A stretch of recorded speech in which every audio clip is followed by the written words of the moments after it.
Nation free voter సర్వేలో కూడా భారతీయ జనతా పార్టీకి ఒక 304 స్థానాలు, ఎన్డీఏ కలుపుకుని ఒక 335 స్థానాలు ప్రొజెక్ట్ చేసింది. అంటే దేశవ్యాప్తంగా కూడా భారతీయ జనతా పార్టీకి ఇంకొక 304 నుంచి ఒక 15-20 స్థానాల వరకు పెరిగేటువంటి స్కోప్.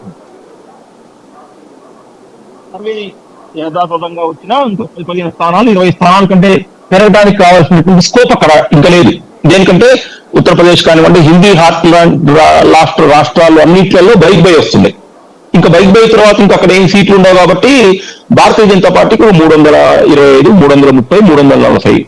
ఒకవేళ తమిళనాడులో వచ్చినటువంటి ఏఐడిఎంకేతో పొత్తు పెరుగుతున్నట్లయితే ఎన్డీఏ కూడా 370 నుంచి 400 వరకు వచ్చేటువంటి అవకాశం ఉంది.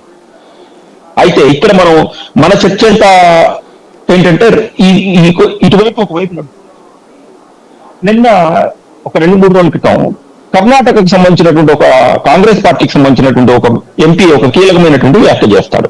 ఏంటంటే అది ఉత్తర దక్షిణ భారతదేశాలకు సంబంధించినటువంటిది. దానికి సంబంధించినటువంటిది ఢిల్లీలో కొంత చర్చ జరిగింది. తర్వాత నిన్న జాతీయ మీడియాలో కూడా ఈ విషయంలో చర్చ జరుగుతుంది.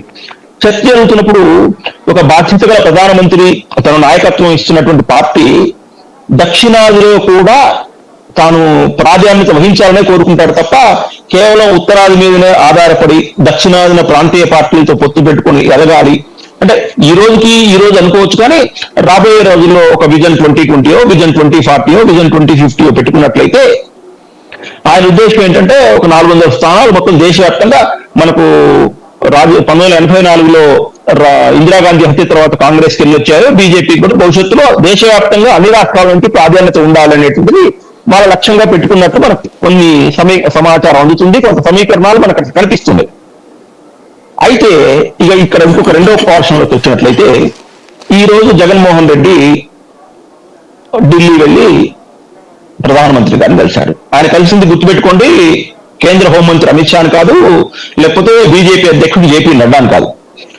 ఇప్పటిదాకా మనం ఇందాక సుందరరామ శర్మ గారు చెప్పినా కూడా, లేకపోతే మనకు మీడియా ద్వారా వచ్చినటువంటి వార్తలు వచ్చినా కూడా, మొట్టమొదటిది పోలవరం, 2 ప్రత్యేక హోదా, 3వదేమో ఆర్థిక లోటుకు సంబంధించినటువంటి ఇదొకటి, 4వది ప్రత్యేకంగా ఇంకో విషయాన్ని ప్రస్తావన చేసినటువంటిది అతి ముఖ్యమైనటువంటి విషయం ఏంటంటే తెలంగాణతో ఉన్నటువంటి ఆ విద్యుత్ సమస్యని పరిష్కారం చేయాలి అనేటువంటిది ఒకటి మాట్లాడారు.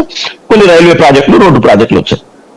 సహజంగా అంటే విభిన్న పార్టీలో ఉన్నటువంటి ఒక ముఖ్యమంత్రి, ఒక ప్రధానమంత్రి ఇద్దరు కలిసినప్పుడు అది కూడా ఎన్నికలకు, లోక్సభ ఎన్నికలకు, ఇతను రాష్ట్రంలో అసెంబ్లీ ఎన్నికలకు ఒక 2 నెలల ముందు, ఒక 2 నెలల లోపు ఎన్నికలు ఉన్న సందర్భంలో కలిసినప్పుడు కేవలం